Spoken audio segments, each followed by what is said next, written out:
Hello, and welcome to Unexplained Possibilities Podcast. I'm your host, Melvin the Crimson Taurus, and with me, of course, is the third-eyed mystic herself, the ever-so-lovely Neima. Hey, Neima. Hello, everyone. Hey. So, Neima, guess what? What? What's up? We have guests on. Finally, we have a guest? Well, no, it's not finally we have a guest. It's finally you're on when we have guests. How dare you? Yeah. But yes, we have two special guests on from the YouTube channel Fire and Water Astrology. We welcome Ashmin and Ali. Hello, ladies. Hi. Thank you so much for coming aboard. Thanks for inviting us. All right, so before we get into the main topic for this show, I do want to go over a few smaller topics. As listeners would know, I just like getting a couple of smaller things out the way because sometimes there are interesting stories going around. Ashmin, Ali, would you like to join us for this? Of course. Ashmin, Ali, let me ask you, when do you think prosthetics were created and used in place of missing limbs? Maybe for centuries? No, not for centuries. But didn't it begin back then? But they didn't have actual fake prosthetics, more of a wooden leg or something. Yeah, but So it could technically date back to a little bit further than we would know. yeah, it is wooden, and it's a bit older than centuries, though. Oh, okay. All right, would you believe me if I told you prosthetics date back to around 3,000 years? Yes. For sure, believe you. 100% believe you. So it turns out a big wood and leather toe from Egypt is the oldest prosthetic discovered so far. Researchers believe it provides an insight into the world of ancient medicine. Experts found the 3,000-year-old Gravel Chester artificial toe attached to a mummy in a tomb near the city of Luxor in 1997. It has been in the Cairo Museum ever since. A re-examination of the toe has presented a few new findings. Researchers at the University of Basel found that the wooden toe had been refitted several times to the shape of the woman who wore it, and that it had signs of wear, and that the user, a priest's daughter, and priests back in the day, they were pretty high up there, so family members are high in the class system. Anyway, she wanted the prosthetic device to be comfortable, which makes sense. I mean, if you're missing a toe and you have a wooden one, you'd want it to be comfortable too, right? Yeah. Well, you still have nerves there. So, yeah, for sure. Neima, what about you? You want a wooden 3,000-year-old toe? Or wooden toe prosthetic? Well, I wouldn't want an old one. I want a brand new one. But, yeah, I think a big toe is essential to maintain your balance. So definitely, it's very important to have that. Yeah, well, hey, I'm happy they were able to hook her up. But it tells you how advanced these people really were, that they were able to create something like that. I mean, yes, okay, by today's standards, it is for ancient, of course, but the fact that they were able to create a prosthetic and fit it and make it more comfortable and smooth and where it actually worked, I think that's pretty amazing. I think, we don't give them enough credit. I think everybody assumes that because it has been so many years, that they must not have been as advanced as we are. And maybe they wouldn't have the machinery to make things prosthetics as advanced as we can make them. But I don't think their intelligence was less than our intelligence. They were still very intelligent if you look at the structures they built. Back then, there wasn't hospitals and nearby doctors all the time. And the reason why they're intelligent and the reason why they could make a prosthetic leg at that time back then is because they would have to learn how to do it themselves. They would have to learn how to think about it. Right now in this society, a lot of people have have to have their own prosthetic leg, but it would just be easy for them to go to like a doctor and get it. Whereas if we were placed back then, we would have to do it ourselves. Or like know somebody. It's a do or die mindset. Yeah. For sure. And it's like, You want to do it yourself. and I feel like when there's that pressure on you to take care of yourself that way, it's like you're more like driven, or you have that more motivation to succeed or to figure it out because you really don't have a choice. I would be in trouble, unfortunately. I'm not very handy, so yikes. Well, I'm sure there's like, one person in the village who's better at like woodworking. Of course, there's always that one person, so, just go to Steve. He'll hook you up. Ali, have you ever seen a UFO? No, I haven't. What about you, Ashmin? No, but I definitely believe. No, like there have been times where I'm like, is that a UFO? Like, but it's actually just a plane. But then again, we live somewhere where like there's a lot of light pollution, so it's like hard enough for us to see the stars, much less like want to go out there and stare at the sky to find stars and then see a UFO. If that makes any sense. All right. Well, I want you to do me a favor. Okay. Picture yourselves on a plane heading to Jamaica for a little vacation. Okay. You girls, you get into an argument over who gets the window seat. I hate the window seat, so Ali would have it. Okay, well, there you go. That settles that. Well, Ali, you're at the window seat, and you look out the window, and you see a silver ship. Mm-hmm. Like, no wings. It's just some type of weird flying silver craft. And it's nothing you've ever seen before. It's a UFO. What would you do? Okay. I would tell my sister, and we would stare at it, and like, I would get out my camera and take a video. I wouldn't do that. I would like, I don't know, there's something that interests me about them.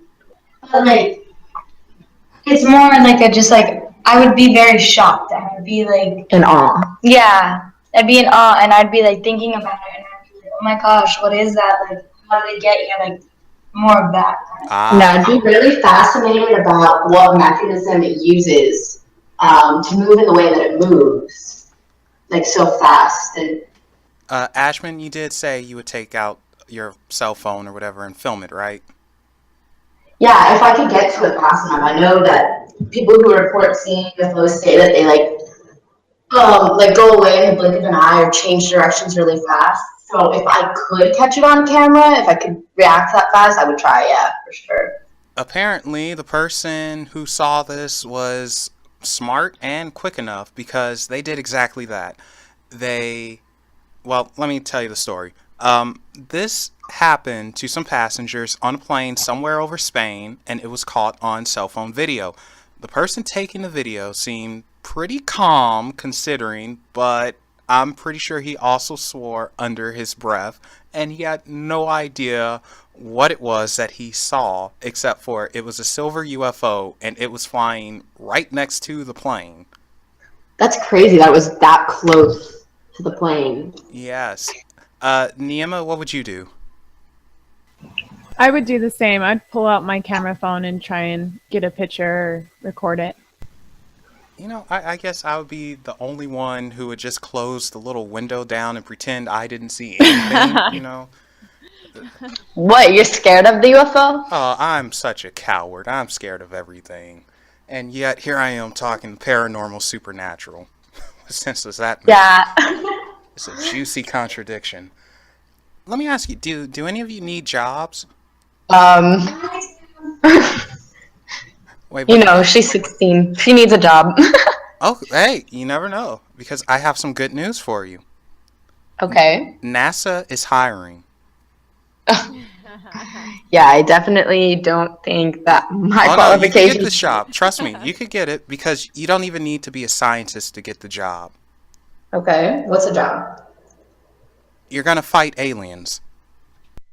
Yeah, I think I'd lose, so no thanks. I'm not even joking though. Like, in all seriousness, NASA actually is hiring, and the position is called Planetary Protection Officer to protect the planet from potential alien contamination. But how would you even go about protecting the planet from that? And honestly, there could be aliens all around us and we wouldn't know. I'm going to have to invite you back for an alien show. Because you're going to be shocked and in awe, and you're going to be like, okay. Okay, I believe you. But yeah, it's true though. The U.S. government official employment site posted the job advert open to U.S. citizens and nationals for applications until August 14th. The job comes with a six-figure salary, $124,406 to $187,000 per year, and security clearance is listed as top secret. So what qualifications do you need for the job? Does it even say? It does not say, and that's probably for good reason. But they are hiring, you know. It might be some real life Men in Black. Yeah, but like, how would they even go about like alien protection? Like, what could you do that an alien couldn't do? Well, you know, you have to look at it like this, because this job, it's somewhat hinting at several things that conspiracy theorists have been saying for a while, and that the technology that we see is not the actual technology that we have, and we are way more advanced than what we think we are. I believe you when you say that technology is more advanced than what they show us. So much so that there are a couple of former government workers, unfortunately, they don't have any proof behind their claims, so take with the grain, but they say that we are about 100 years more advanced than what we appear to be. Well, personally, I feel as if the aliens or extraterrestrials wanted to communicate with us, our bodies and our mind and our own energy has the ability to connect with them without the technology. Because although the technology is more advanced than we know it is, we don't place enough emphasis on the power that we have to communicate through like astral projection and things like that. You know, it comes with a lot of meditation and a lot of practice, but it's possible because it's not always so much about the technology that we create. But if we're here and we came into this earth with nothing and then we just started evolving because that's what humans do.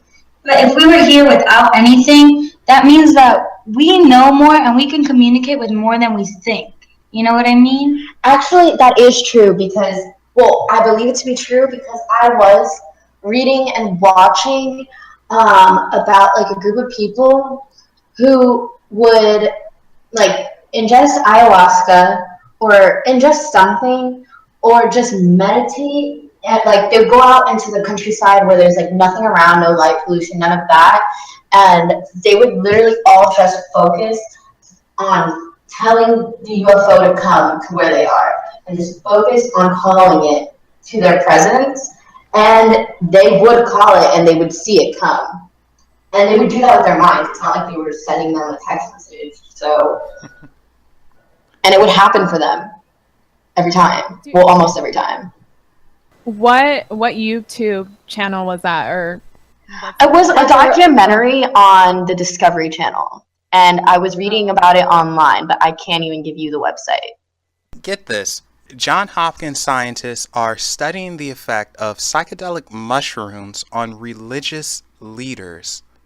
It would seem that the scientists were influenced by the works of Terence McKenna and his book, Food of the Gods, which Neima just happens to currently be reading through. So weird. You know what, Neima? Because you're into the mushrooms and the psychoactives, you understand this way more than I do. What's going on here? It's just basically describing the history of psychedelics in our evolution. So, starting way back when, we've been eating these mushrooms, gaining knowledge and insight when it comes to spirituality and evolving as a race. So he kind of goes into detail about how this isn't new. It's been in history for a long time, and it just helps us advance as a race. And now finally the scientists are getting behind it. It only took millennia. Yeah. Right, exactly. The main reason why psychedelics and a lot of other drugs that open the third eye, that help us realize things and open our spirituality, is because they are illegal, because they open our mind to the possibility that everything that we know and everything that we've been taught is false. You know? And if you realize, like, the drugs, including like alcohol and cigarettes and stuff like that, and Those are the ones that are legal. yeah, they're the ones that are legal because they don't do that. They're actually And they put us in this world, in this society, and all that, to make us believe that we are not strong or powerful, or that we need someone to tell us what to do, or we need someone to tell us what's real and what's fake and what we should believe. You know, so when it comes to like the use of psychedelics, when they're used properly with the proper mindset, like a gateway in your subconscious mind allows you to connect with your physical being, which is more of an animalistic state, you know, and that's when you start opening up your mind. When you realize that, like, the difference between like animals and humans is really nothing except like the improvement of the human mind and technology and everything that consciousness. The consciousness and the awareness around us. I don't really know where I'm going with this. I kind of just started talking. Well, what I also wanted to add there is when you take those things, people always report of like having like epiphanies and like seeing the world, seeing humans and like people around us in a completely different light. They feel like way more connected to their race than not race, to their species. And I feel like the reason why those things are illegal is because they don't want us to tap into the unconscious realm. They don't want us to connect with what's really important and what's really out there. They kind of want us to think that we're just like here to work and die and just listen to their rules, you know? Neima, would you agree with that? Because some of it sounded quite familiar. Yeah. No, I would definitely agree. Yeah, it definitely psychedelics open you up, and they make you realize that you're in control of what's going on in your life. And that's just not how society works. It does not want you to know. For sure. And obviously, like, there's a difference between just being like some dumb kid just like eating a bunch of drugs, like psychedelics, just because you want to like see weird, trippy things. I think there's a difference between like using it to like have an actual realization experience. So I definitely think there's like a difference. Ashmin, would you ever consider experimenting with some psychoactives? For sure. Oh, wow, you're open. All right, so we're going to have to get you and Neima together and go on a trip somewhere. But I have never taken psychedelics. Every time that I've wanted to, it just like has never been right. Definitely would be open to it at the right time. I feel like when you need it is when you're gonna get it. Like, it's for sure. Natural, it's like mother, so she'll come and find you when you need it the most. For sure. That's a good way of putting it. I never heard it put like that before. All right, finally, August 21st, there's going to be a major event that's happening in the United States. August 21st, there will be a rare full solar eclipse, and it will be watchable from parts of the USA. To find out what state you need to be in to see it, check our In Case You Missed It for July, because for the life of me, I cannot remember the states off the top of my head. Neima, I have a question for you. Will this eclipse have an impact on crystal energies? Good question. Yeah, I wouldn't know the answer to that one. Yes. The frequencies and the vibrational frequencies that are going to be happening in the subconscious mind, because that's what happens when lunar eclipses and solar eclipses happen. It's like a clean out of everything that you kept hidden everything that you've suppressed, everything that you've been holding on to, you know? So like now that the energies are more powerful, anything that really you put your energy into, I'm not saying every crystal, but I'm saying like the more you meditate with them, those frequencies that are coming from the crystals along with the energy, you know, they're going to be more heightened. So using crystals during this time will help you to open your like subconscious mind and everything. That will like help you to realize more things, you know, and whatever we are focusing on right now, whatever we are putting our time into is what we're going to be manifesting for the next 10 months or so. So in that case, would you say put your crystals out during the eclipse, or would you just meditate with your crystals to amplify your manifestation? Well, either, both, yeah. I mean, personally, we keep like, I have like my crystals out on my dresser, and then like if I'm ever like Same. Yeah, like we both do that, and then like if we're ever like, I don't know, if she's ever reading my tarot, or if we're ever like trying to manifest something, we just keep them by us. Or like if I'm traveling, I take them with me in the bag. And like I find it at night when like the moon shines through my window, because the moon is at night, and like my crystals are out, and I'm like reading tarot cards, or I'm meditating. Like I become more in like a little bit a deeper trance than I normally would. And I think it's because of the gravitational pull between the moon, but I'm not necessarily 100% positive. But I do feel as if the moon does affect it. And you know what? Since we're still on the eclipse, what effect does it have on astrology? Oh, okay. So like, actually, this gets a little bit complicated. It's gonna be different for everybody because, like everybody's planetary placements are different. And for example, like my sun trines my moon, which means that my emotions and how I express myself are in sync with one another. So for me, this is going to be positive because my two planets are very positively aspected. But like for other people, they might struggle with it. It really depends on your own planetary placements, and if they're positively aspected for you or negatively aspected for you. And if you have them negatively aspected, this is actually a really good time for you to like flip the energy and go in with good energy, if that makes any sense. Okay, that makes sense. So I will be sure to do that because unfortunately I tend to be slightly pessimistic. So Yeah, definitely. If you go into this with good, like positive energy, it's gonna be locked in. If you go into this with negative intentions and negative energy, it's gonna kind of solidify that, and you really don't want that. all right, you know what? Let's get into our main topic of astrology now. Thank you for giving your opinions and helping us with the smaller ones. I think you guys enjoyed it. Okay, so how did you guys get involved with astrology?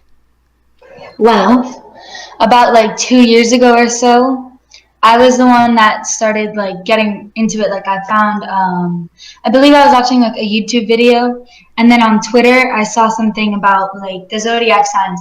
And at that time, I didn't even know what my sun sign was. So like it did interest me, and then I don't know what happened. Like I just started like someone told me about the birth chart like online. So then I just researched my own and then started looking into my placements. And then about like a year after that, I told Ashmin about it. And yeah. And the passion just came out. Well, for me, it was more of like, okay, so like your sun is how you come off to people. Your sun sign is more what you want to be or what you want to project rather than how you actually feel. So like my sun sign is Leo, and Leo's like very extroverted. It's very like supposed to be the center of attention. It's the sign of the sun, so it's supposed to shine bright. And I've always been fascinated with astrology, and I've always like read the Leo horoscope, but I always felt like it never applied to me, and it never did apply to me, and I never felt like Leo because I didn't know that there was such thing as like a rising sign, a moon sign, and all those other signs. Yeah. And I remember when Ali would talk to me about it, I was like, there's no way that this could be right because like I am not Leo, like I don't feel like a Leo, I'm not popular, I'm not extroverted, I'm none of these things. And I remember we were in Whole Foods, and we're just sitting down at the table, and she's like, go to this website, type in your birth time, and then I remember. it showed me the chart. And then I literally went home that day, and like for the next like 3 weeks, I didn't sleep at all. I read every single thing I could find about astrology. And then every single time after I saw my sister, I'd be like, I found this about the houses. I found this about this. I found that about that. And she'd be like, oh my God, you should try this, or you should go look at this. And then, Yeah. I remember this conversation like I was trying to talk to her, and she's like, no, I don't feel like a Leo. And that is so true because I have a Capricorn ascendant, and Capricorns are very like pessimistic, Yeah. and they're like very quick to be like, no, I don't believe in all of that. They're stuff. too practical. Yeah, they're But, very like, practical. Then I was like, no, you're a woman one time. She's like, I don't know, I just don't believe it. And then I was like, I gave it to her, and in the car she was like reading it, and I could see from like the back seat because she was in the front. I was like, oh, she's gonna get into this. And remember, like, I think it was 2 days after, because you were in school and I wasn't in school at the time. And 2 days after, she came to me, and like she came over to my house because we lived right next door to each other. And like I had everything printed out and like written symbols and everything, and even the asteroids. And my sister was just like, "Wait, what is that? Like, what? You're going so crazy." I'm like, "Yeah, I really liked it a lot." Yeah. For sure. And aspects and stuff. Yeah, the very confusing stuff where it leaves me like, huh? But the good thing is you explain it very well, so I do understand it. Thank you. Enough of it, so that's always a good thing. Neima, what's your take? No, yeah. I definitely like how they kind of clarify and they go into the different houses, because I had no idea about the houses. I had no idea about the midheaven until we decided to do this podcast. And actually, I remember, like, do you remember how you're like, oh, look into it, and the next day when you came back to me, I had like all the houses mapped out, and I was telling you what every house meant, and you were like, wait, what? Yeah, but like when you were explaining it, like, And I was like dissecting your friend's chart. I already knew like what the houses were, but the way that you were explaining it to me was like a completely different way than how like I learned it, because we didn't like when you first started doing it, you never put in the birth time and stuff. And I remember just being like, no, I think that's like a little bit off. But at the same time, like I was just like, no, maybe I got it wrong. And then like you seemed very convincing, and I was just like, oh yeah. You know what I mean? Yeah, but I think it came up right the first time. All right, so I want to know something. Wait, what's your guys' signs? Yeah. Really? That's how you're just going to ask? What's your sign? You know, not even dinner or something? Come on. That's how I do it. They gotta, I'm sorry. they gotta know your sign. They definitely gotta know your sign before they invite you to dinner, because Oh, For yes. sure. And Actually, boys do not like when you ask them how right off the bat. I do not know. I just say it like no matter who I'm talking to, even if I just met them, I'm like, oh, so what's your sign? yeah, so I feel sorry for any guys you're dating or whatever, because I could just see it now. I need to know your time of birth, location, birthday. No, like I don't get that into it. Come on. Yeah, right. Like, let's see. Do we match up here? Hold up. What is it? A Leo in the second house? I have like so many friends, not so many friends. Like I have a few friends that actually like take interest when I ask about it, and like nobody really like says anything. Usually like I play detective and I won't ask them that. I'll just do like research. I'll like go on the person's Instagram page and see if they have like a post that says happy birthday. I go on the Facebook because like I was at a time in high school when everybody had a Facebook and we still all have each other and stuff. Even though we don't use it, but I can still go on there and look at a birthday. So if you have me as a friend on Facebook, I'm probably not even sure. Yeah, but like I do it because if they're my friend, I need to know like how to deal with them. I need to know like how to like And how they feel. Yeah, how they feel. Like, you know, like it helps you to understand how certain people work and how their energies work. So that's why I like to do it. All right. I see. Well, I'm a very private person, so even if you tried to stalk me on Facebook, you wouldn't see any of that info.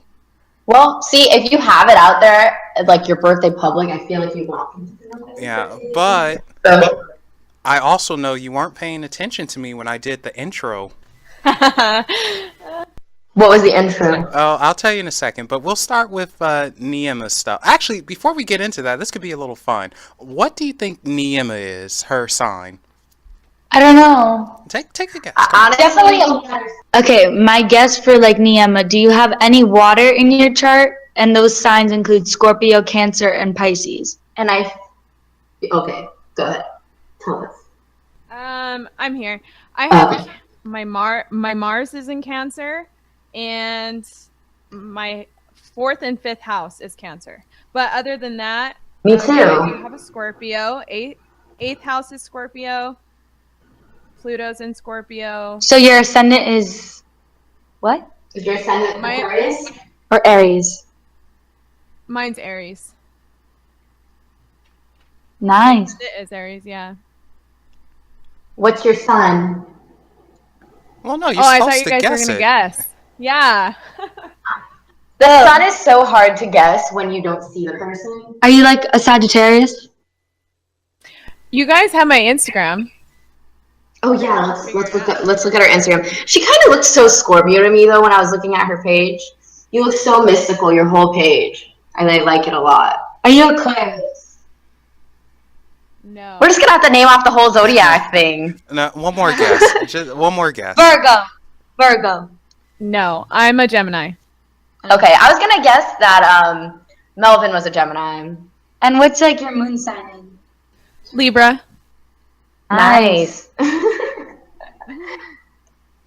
Okay, Melvin, your turn. All right, go ahead and take a guess. See what I am. Well, I already guessed that I think you have some sort of Gemini or some sort of air in you. I'm gonna take a guess and say you either have you either have Sagittarius, Gemini, Aquarius, Capricorn, or Virgo, and like those are my guesses. All right, so now going back to what I was saying, you weren't paying attention when I made my intro. Let me repeat real quick.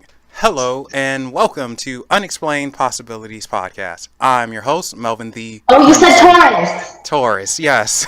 I'm a Taurus too. I thought you meant like your last name was Torres. When I heard Taurus, I was like, oh, well, I thought you said it like right after your name, so I assumed it was like your So Melvin, do you know your other placements? Yes, I have the little chart here up. Moon is Libra. Ascendant Oh, so you both have Libra then. Yeah, Ascendant is Libra. Mercury in Taurus. Venus in Gemini. Mars in Aquarius. Jupiter in Taurus. Saturn in Saturn, Uranus, Neptune, all in Capricorn. Pluto, Scorpio. Yeah, that's the generational planet. Pluto, Scorpio. Lilith. I don't know what Lilith is, but it's here anyway. I'm saying it. Lilith, Leo, and I don't know what this is. I guess it stands for Ascendant Node, ASC, but Yes, that's Pisces. That's your node. Yeah, that's Pisces. Okay. And then moving on to the houses, Scorpio's in house 2, heifer. Sagittarius is in number 3, Capricorn 4, Aquarius 5, Pisces 6, Aries 7, Taurus 8, woo woo woo. Gemini 9, Cancer is the midheaven, Leo is in number 11, and Now, finishing up Virgo. did you say Taurus was your 8th house? Yes, ma'am. So let me give you a quick explanation as to why you're into all of this. Your Mercury's there. And your Mercury's there. So the 8th house is the house traditionally ruled by Scorpio, which is a water sign. And this house is all about the unknown, the mystical. So And secrets. And unexplained possibilities. yeah, along with like death and like taboo kind of things, and especially like the occult, like All of these topics you talk about. yeah. So And your Mercury is your communication. yeah, so you speak about this a lot because this is something that you can either like relate to a lot, or it's something that You like to teach. yeah. And you think about it a lot. Mercury is about what you like. It's a very communicative planet, and it tells you like kind of like what your thinking process is when you communicate. So you have it in that like very like occult topic house with all of those like mystical topics and et cetera, et cetera. For you, Neima, what was her son again? Gemini? Mm-hmm. So do you find that how did you get into like all of these mystical things? And did you know about astrology before? Or was it something you learned about from YouTube or from this podcast? No, I definitely was interested in it before, but I really didn't dive deep into the subject. I kind of just skimmed it, and I would meet people that are really similar to me, and we get along great and stuff like that, and we'd always end up having the same sign.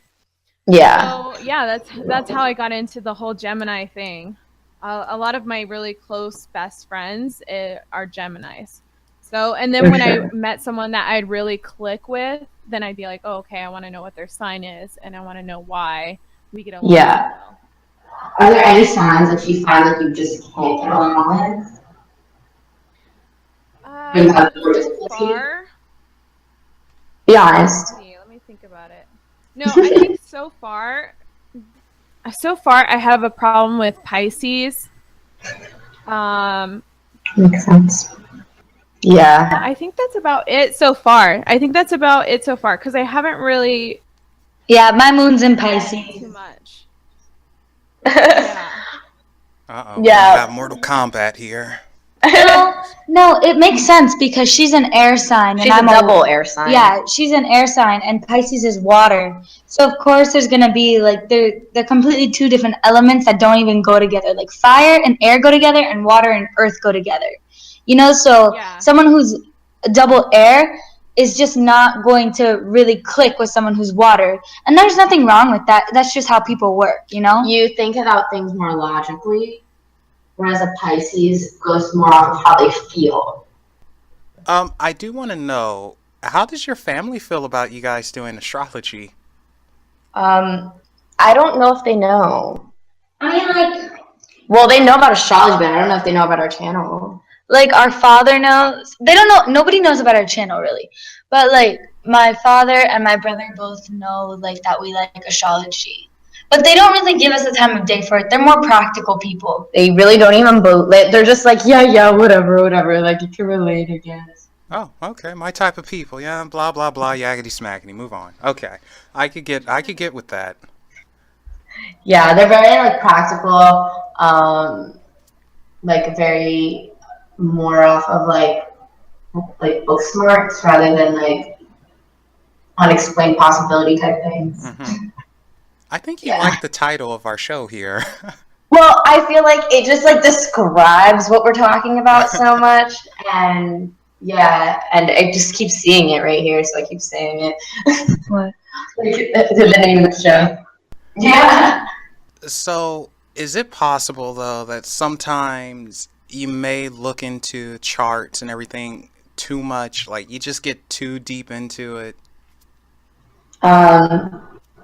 What do you mean? I mean, such as, like we were discussing a little bit earlier, such as, you know, you ask for Neima and my charts or whatever, you know, of course, it's going to happen regardless because of the show.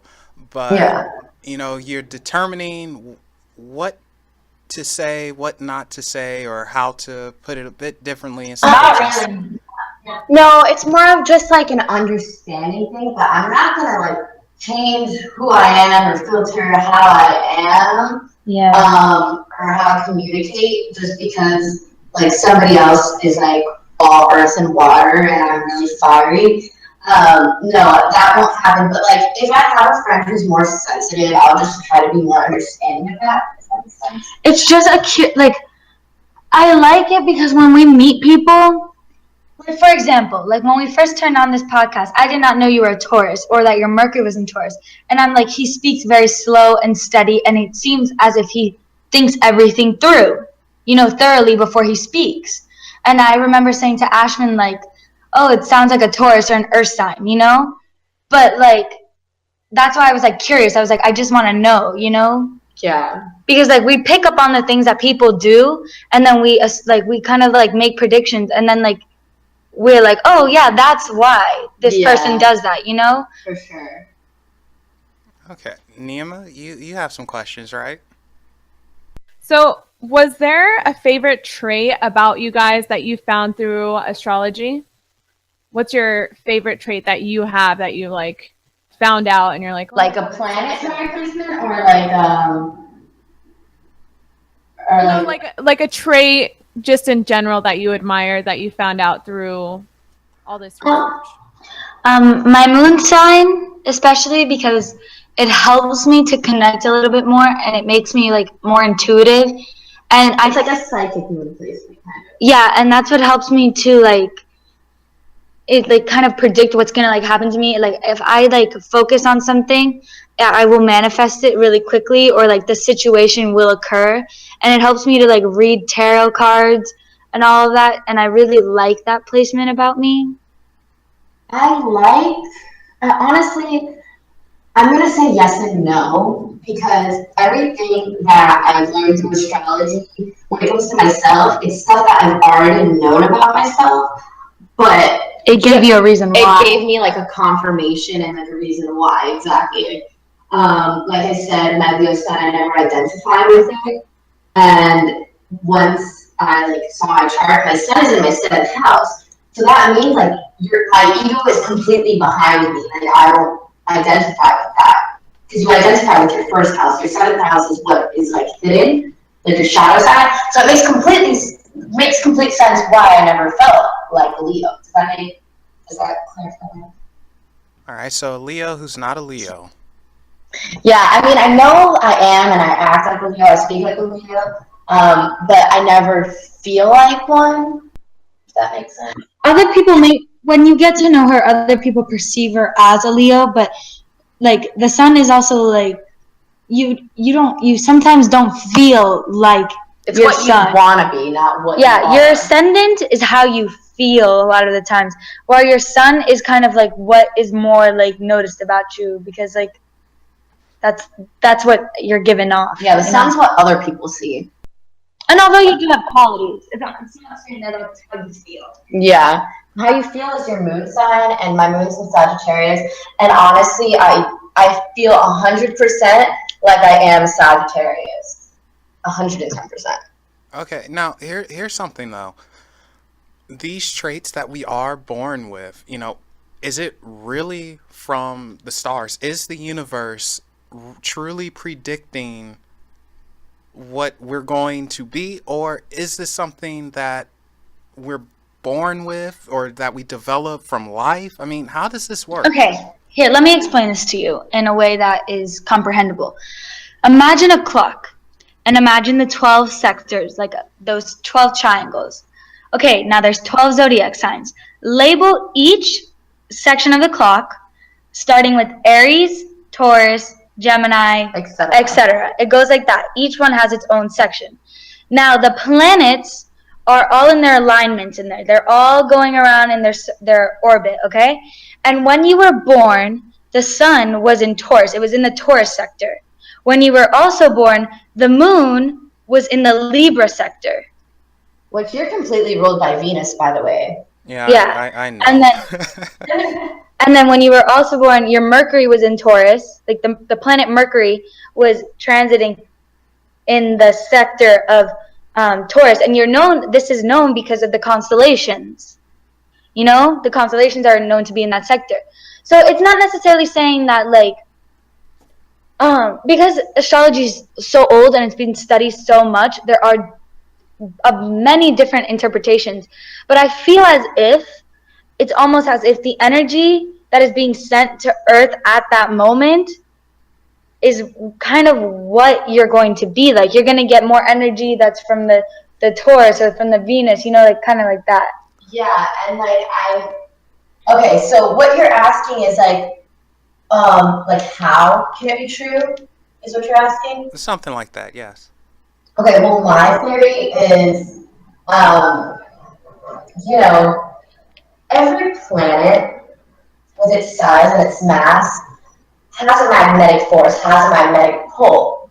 on our Earth, and therefore has a magnetic pull on us. And based on their location, they had a specific magnetic pull on us at the time we were born. So I believe that it's not proven by science, or it can't be proven by science, it just hasn't been proven by science yet. Because every planet does have its own magnetic field. And when we were born, wherever that planet was, influenced you in that way. Does that make sense?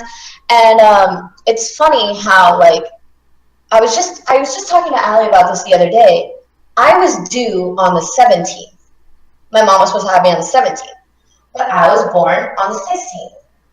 So I was like, hey, well, let's look at what my chart would have been if I was born on the 17th, right? Is that anything like what I am?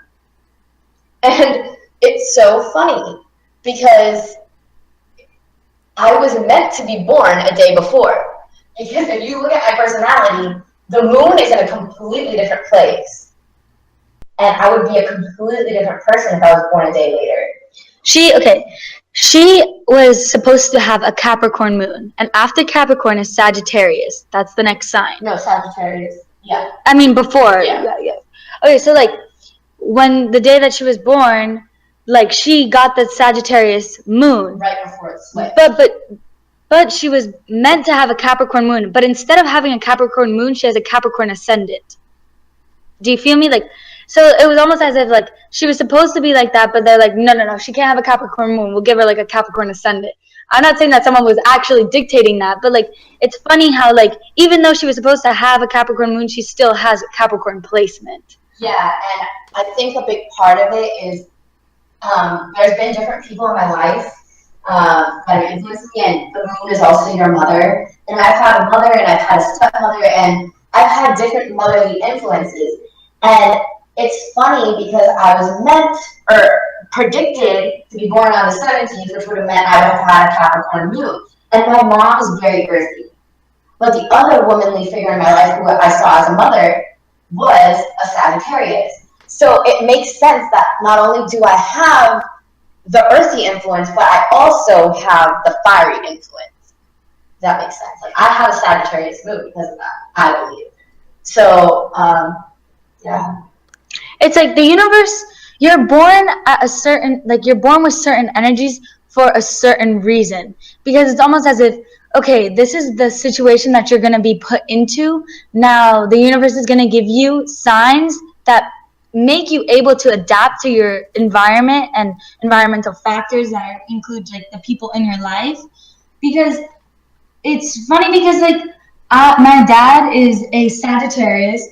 My sister is a Sagittarius moon. My mother has a Sagittarius moon. You know, there's a common link of fire with them. But I have a Mars in Sagittarius, you know? Yeah, there's like a familiar, usually families have like similar energies. Or compatible energies. Yeah, something that is like a link between all of them. And it can't be necessarily explained. Yeah, and just like my father has a lot of Virgo in his chart. And I have a Virgo ascendant, and my brother has a Virgo moon. And so does my son. Yeah. So it's like similarities will come between families like that too. Well, now that is interesting, but I think overall we're just going to have to still chalk it up to one of the mysteries of the universe. Oh. I guess it's like I think over time it can be explained by science when science catches up to astrology, if that makes any sense. Nobody wants to place emphasis on place value on who we are. We always have to be like, oh, we're not powerful enough. No, that's not real. Like the spiritual, the unknown that's seen between in our mind, in our unconsciousness. Mm-hmm. Through our spiritual being, people just put that aside and constantly need a logical explanation for things. But the truth is, sometimes, yes, that helps, but logical explanations, furthermore, help you to understand spiritual ones in a sense. See, by understanding the magnetic force on the planets can help you to understand how astrology works, you know? Yeah. So, like, without even knowing it, they're slowly proving it. Yeah. And, But they just need it to be explained logically for other people to believe, because this is a very earthy, practical world, you know? It's not of that spiritual realm. Yeah. Well, sometimes seeing is believing, and then of course other times just because you can't see it doesn't mean it doesn't exist. So, True. Yeah. and then you have to remember too, there are outside influences somewhat with how, in odd ways, how school is run and how you're taught in there. It's somewhat of an indoctrination type of thing happening because you're taught to view the logical and physical aspects of everything, and you're And like taught. that's the only way. Yeah. Yeah. So, that's part of the issue. And that's also why people tend to go more so with the, if I don't see it, it's not real, blah, blah, blah. you Yeah. expect- That, or they believe in, like, God. I'm not saying God isn't real, but, like, I'm just saying, like, that's another way that people, like, that's not even fully explained, you know? So people believe it. And people believe that over, like, our own power. It's like there has to be a higher, like, being, you know, in anything, like in our government, and even in, like, why everything exists. They pin it on a God instead of, like, being, okay, like, this is the universe. Earth is in the universe. We are in Earth. Doesn't that kind of make sense that we could withhold energy that the universe has? Not only are we in the universe, but we are the universe in a sense. It makes sense, but you have to remember too, government, religion, all that stuff, it's created to keep people out of having power. And in order to do that, you come up with tales that will frighten them and keep them in check while you have all the power. You gotta, so that's For sure. part of the reason why people they just don't think outside the box. Mm-hmm. Or For sure. in my case, I like saying, oh yeah, you're stuck in the box. I'm in an octagon. How do I get out of this son of a monkey's uncle? So, help me there. Well, that's how I see things. I'm just, yeah. All right, so let's talk a little bit about sign compatibility. Okay. All right, so as you know, Neima, you've been quiet too. Pop back to life, girl. What's up? There you go. What's up? All right, as you know, Neima's my co-host, and we know that she's a Gemini and has the Libra and the, what was it? Aries is my ascending, and midheaven Capricorn, blah, blah, blah. We know that. And how does are we compatible as a team? Yes. Very. Okay, what makes us compatible? You both have moon and Libras. Those are both air signs. Air signs. And she has an Aries rising, and she's a Gemini. So like, you guys are very communicative. But along with that, like, I'm just gonna explain this really quickly.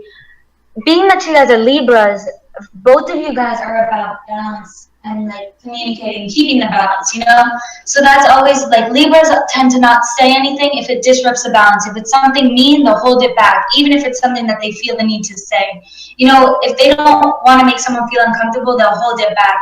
You know, and they love to communicate, and they love to have friends, and they love to, like, be a little bit more social, you know, things like that. They're ruled by Venus, which means they place emphasis on love and relationships, and they're all about harmony. You know, so when you put two Libras together that are all about peace and harmony. Oh yeah, Libras flock together for sure. Yeah, definitely. All right on. Do you see that, Neima? Now we're gonna have to go shrooming together. Well, you It'll could be do a very the happy shrooms. time, I'm sure. Yeah, she could do the shrooms. I'll just film. Right. I think that makes a lot of sense because we have a good communication. We have a good thing going with the podcast and everything. I think we communicate well and we handle things right. So it makes sense. Yeah. Yeah, for sure. And it makes sense that you interview people and stuff. Yeah. All right. So now, what is a terrible compatibility? Like, just horrible. It's like, this should not be. Well, if you mix a person that's predominantly air with someone who's like water, it's not necessarily going to work that well. And if you mix someone who's predominantly fire and then mix that with earth, that might not work well either. Because earth and water go well together, and fire and air go well together. But like, it's not saying, it also depends on the placements in general. All of them. You know, like me and Ashmin, like we, like, technically speaking, like, you know, I'm a Taurus and she's a Leo. That's not known to be compatible at all. But then I have two placements that are fire, which are compatible with her moon and her sun. And actually, her Mars and my moon are in the same exact place. So we actually, like, she expresses how I feel. And then I express, and then you express how I feel. Yeah, like we can understand that very well. And even though she has like an earth sun and a water moon, and I have a fire sun and a fire moon, like my Mars is in Cancer, so like I act very like sweet and very like I'm very sensitive. Actually, you just wouldn't see it if you didn't know me. And though, like, I'm very sensitive at the core, I don't express it. I express myself as a fire sign, as a Sagittarius, you know, or like as an Aries. Because she has her Mars in Sag. Yeah. So it's like we're like flipped. That's funny. That's interesting because my best friend, like literally my best friend of 17 years, he's a Leo. Oh, yeah? You know, I don't know what it is with Leo and Taurus. Like, we're not supposed to be compatible, technically speaking, but we always get along. Like, I have our other, one of my best friends who's a Leo, like, she also says the same thing. It's like, we're just always attracted to Taurus. And there's a lot of similarities between Leo and Taurus. Just the difference, and I feel like Leo moves faster and goes about things a different way. The thing is that there's fixed signs, there's cardinal signs, and there's mutable signs. Leo and Taurus and Aquarius are all Scorpio. fixed. Oh, and yeah, and Scorpio. They're all fixed. So therefore, there's a common energy around that. Because they're both a little bit stuck in their ways, they're both a little bit stubborn. But even like more with Taurus than with Scorpio or Aquarius, it's like there's just like a lot of similarities in that. Like, they're both not just like stubborn and fixed, but they're both just like signs that like think about strength and things like that. It's just the way they go about it is two completely different ways. So that makes sense. Like I always found myself, like, I've dated so many Tauruses, and she's not compatible. Like, and I'm not supposed to be compatible with them. Yeah. But you find little connections as to why. Opposites attract. I suppose that's one of those things there. Yeah, but my Lilith is in Taurus, which means that like that's your planet of indulgence, and or your asteroid of indulgence, and it's like it's kind of like how do I put this, like kind of like more about like your little guilty pleasures and like your like not just like intimacy, but like like expression and things like that.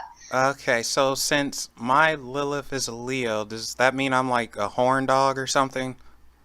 It means that you're very playful and you like the connection, but at the same time, like, yes, you like to have fun. So you're more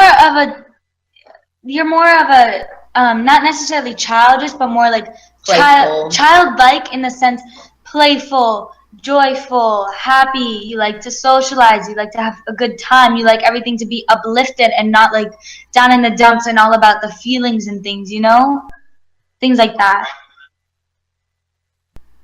Like, not necessarily so much like onto them, you know what I mean? Mm-hmm.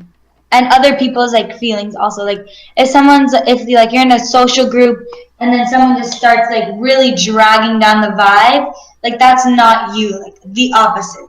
And I find that because it talks about like raw sexual, like whatever, I find myself really just always, whatever person I'm attracted to or find attractive is always just a Taurus. Yeah. So, like, yeah, I don't know. It depends. What's this midheaven thing? So, your midheaven, do you want to tell them about midheaven? You can do it. Okay, so your midheaven is the point at the top of your chart. And the thing with that, it's like, it's like how you want other people to see you in society, not just like in everyday life. It's like your grand purpose. You can find what career you would be good at in your midheaven. You can find like what role you play in society in your midheaven. How you want to be seen in the public eye. Yeah, it's all about the public eye. And yeah, so. And that's more expressed as you get older. Yeah, and that's more through like what you're going towards kind of thing. Yeah. Yeah, so. Neima, what was your midheaven? My midheaven is Capricorn. Capricorn. Okay, so off the top of your heads, does that mean any, like, if you can tell us what is it, what's going on there? Okay, so in the public eye, you want to be seen as somebody important, and you want to be seen as somebody very hardworking and successful. And the thing is, with Capricorn, you do strive towards your goals and you set really high goals for yourself. And typically you are known for being very practical, very smart, and kind of like staying the course and working your way up to wherever you want to go. Yeah. And being very And they're like usually like confident and they know like what they can accomplish. And they like usually stray away from like messy confrontation or failure because they don't want to fail. You know, they want to be successful and they want to like they can handle challenges. But they want to know that they can accomplish it. They also are known to be like caregivers or they want to care for other people, like nurture in a sense, you know? But the thing when you have Capricorn in your midheaven, it's like whatever you are going to do. Like you want to make a positive impact. Yeah, but you want to be the best. Yeah. Like you're not, everybody says they want to be the best, but no, like a Capricorn literally wants to be the boss, wants to be the best, you know? Yeah. Hit the top. And they won't stop working until and like get there. Once you have your mindset on a certain goal, like you will like keep going and keep striving to achieve that goal in a sense. Yeah, like you don't really give up easily. And you're more of a reliable and responsible person, and you want to be seen as someone that can handle everything. You want to be seen as a cardinal.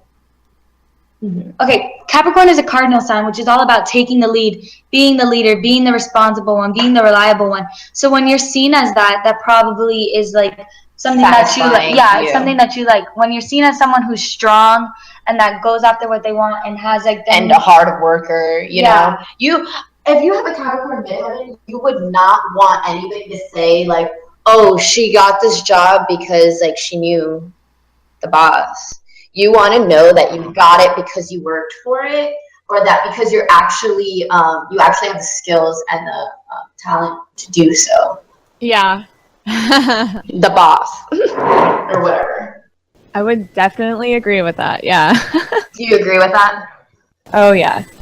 All right, and real quick, what about good old Cancer here? You have a Cancer midheaven? You want to be seen as someone who's more friendly, caring, compassionate, nurturing, maybe a little bit family orientated. You probably take your friends in as if they were family members, you know? And your home life's important. Yeah, and even if it's something that you aren't completely in yet, it makes sense that you're into mystical things because it's a water sign in your midheaven, and you probably want to be known for things that are like mystical and psychic in a way. You're sensitive to the emotions and the feelings of not only yourself but others around you. You're able to pick up and be really intuitive when it comes to how others are feeling. You know? But it's like you want to be seen as having like a successful like home life also, because Cancer is all about the home. You're not somebody who's just gonna You're gonna want to be a dad. Like, you're gonna want to have kids. Oh Actually. God. I'm so. That makes sense. It's not that. It's not quite that. It's I do not want kids, but Oh yeah. things do change. But when you say Trust me, once you have kids, you will love them Like, with all of your heart. Yeah, even if you don't want them, you'll, because you are a Taurus, and Taurus is all about like marriage and home as well. Like, there's no doubt that you would not be like a good father. Yeah. You know, like that's something that once it comes along, or if it ever does, you know, that that's something that like you will be recognized for, like a good fatherly figure or something like And that. I can speak from having my Mars in Cancer. I think I used to always say that I didn't want a child, I didn't want to have kids, and I was like, kids, and that's other people's kids. Because when I got pregnant at 20, I was like, I have to have this baby. It's just once you know that your child is there, and for Cancer, like, you are very protective of your own and Of your loved one. of your loved ones, and whether you have children or not, you are very in tune with your family, and like she said, your friends that are close to you could be your family. And like along with Cancer being in American, which is like career and stuff, because it's a water sign which flows, that can go through emotional peaks of up and down, that will also represent your work life or career life, which means that maybe there could be a fluctuation in career, or like highs and lows when it comes to income or like job satisfaction, things like that, because water is all about emotions. When you are in a good emotional state and mental state, that is when you have a high peak in your career life, in your money making, and all of that. And when you're in your low, you start to pick up more sadder frequencies around you, and then you have a harder time manifesting things. Your psychic abilities are lower, you know, like, and that's like how you feel on the inside will represent outside. And then I know I said about midheaven, that's not where you are or where you think you want to be. That's where you're supposed to go towards also, in a way. So you're coming from a place like the bottom of your chart. If the top of your chart is Cancer, the bottom of your chart is very earthy. It's very practical. So you're used to being really practical, and your purpose in this life is to become somebody who's more in tune with the emotional side, with the sensitive side, if that makes any sense to you. It does make sense. A lot of sense. I don't know about the kids. Yeah, but the thing is, you would make a great father, whether you want them or not. I think I'm too much of a kid at heart. I'd have to grow Yeah, up. Libra. Yeah. I was gonna ask about sexual compatibility. No, you can ask. You can The ask. Mars and the Venus the Venus in a man's chart is what he looks for in a woman, because the Venus is lacking in a man's chart, because Venus is feminine and Mars is masculine. Along with Mars being the planet of drive, ambition, assertion, how you go when you're confronted, how you go about something that you want. That's how the man acts. Have you when ever he heard likes like someone. men are from Mars, women Are from Venus. Yeah, that's why. And then in a woman's chart, her Venus sign is how she acts to get a man that is of her Mars sign. You know? So like my Venus is in Aries. I act as an Aries to get someone, a partner who is like a Sagittarius, because my Mars is in Sagittarius. You know? And then if your Mars is in Virgo and your Venus is in Taurus, you act like a Virgo to get a Taurus woman. And then the moon sign in a man's chart is who he looks for in a wife when he's older. Like if your moon's in Libra, you're probably going to want a woman who displays more Libran qualities when it comes to marriage. Either way, you're going to look for somebody very Venus-like. You know what I mean? So when it comes to like sexual compatibility, because Mars and Venus are the planet of like sex, and that's how they act in like sexual interactions, you're going to want someone who's more of your sign. Like let's say someone has their Venus in Capricorn and their Mars in Virgo or something like that. They're gonna want more of like a slower pace kind of thing. Whereas someone who had like a bunch of fire wouldn't mind like going really fast and going there just like get out of the way. And like I can speak from experience on this because Ali can't. But my moon is in a fire sign, so I feel fiery. But my Mars, which is like the planet of like sexual drive, is in a water sign. And when I was with someone who had their Mars in a faster paced sign, it's like for me, things like sex and intimacy like that, it's very mood dependent because my Mars is in a very moody sign. So I can't be with someone who just wants to just do it whenever and however, and doesn't need the emotional connection. For me, that's very important, and it really depends on what mood I'm in and how I'm feeling. So like that would, I think Neima said that her Mars was in Cancer. So Yeah.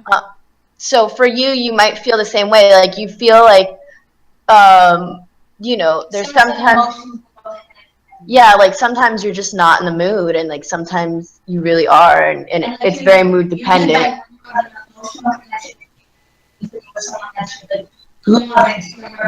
Well, yeah, for me, it's more of like timing, because my moon is in Sagittarius, so I feel like very fiery.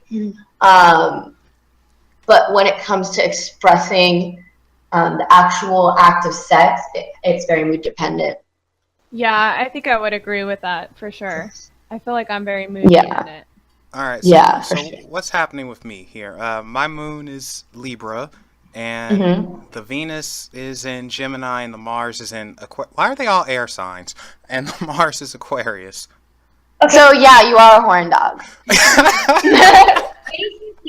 Basically, your Venus is in Gemini, so you typically go for women who are that you can have smart intellectual conversations about. You know, maybe you don't mind necessarily the race or ethnicity, because Gemini is all about variety. Like different ones, actually. Gemini likes to try a little bit of everything, you know? If something interests you, you have no problem going and trying it, whether it be like a different woman, you're like, oh yeah, sure, let's go on a date. Like, you're different than what I usually go for. As long as it's you like different attracts you. And for you, you constantly need mental stimulation in a sense, and you're more turned on by the brain, because Gemini is ruled by Mercury, which is all about communication and intelligence. So when you put that in a love placement, when you're looking for a woman, you want someone that communicates more on an intellectual level, and that's more of a dynamic character than a boring static one. And then your Mars is in Aquarius,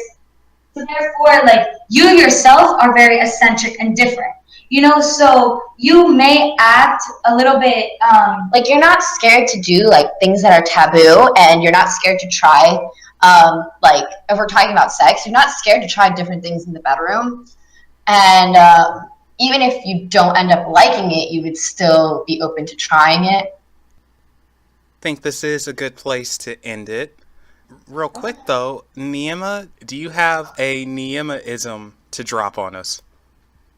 So ending Neima-ism is, I felt this way before I made a couple 100 mistakes. Food for thought. Actually, you know what? That makes a lot of sense. You usually do feel a certain way before you make a mistake. Yeah, that makes sense. It does. Yeah. So, have you been there? Many a time. Yeah, are you having a flashback huh? There's way too many times for me to flash back to all of them. Honestly, I'm always memories from the past, and they always have to be embarrassing. Cringy. Yeah, I'm just stop. Ashmin, Ali, thank you so much for joining Neima and I. We Thank really you appreciate for having us. Thank you guys. Yeah, we really appreciated it. It was a fun talk. It went long. Sorry about that. But it was fun. No problem. And informative. And I would really like to have you guys back if we do a follow-up or maybe a show about aliens or something. Yeah, thank you guys. For those interested, where can we find you ladies to learn more about astrology? You can find us on YouTube. Our channel name is Fire and Water Astrology. And we have a ton of videos if you're... And those links will be in the description below. So everyone, go ahead, click on them, learn some stuff. Interesting stuff at that. It's not boring.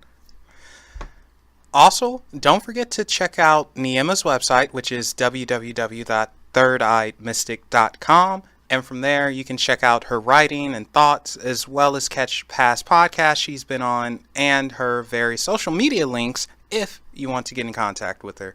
And also be sure to check out Unexplained Possibilities Facebook page and Twitter, and those links will be in the description below as well.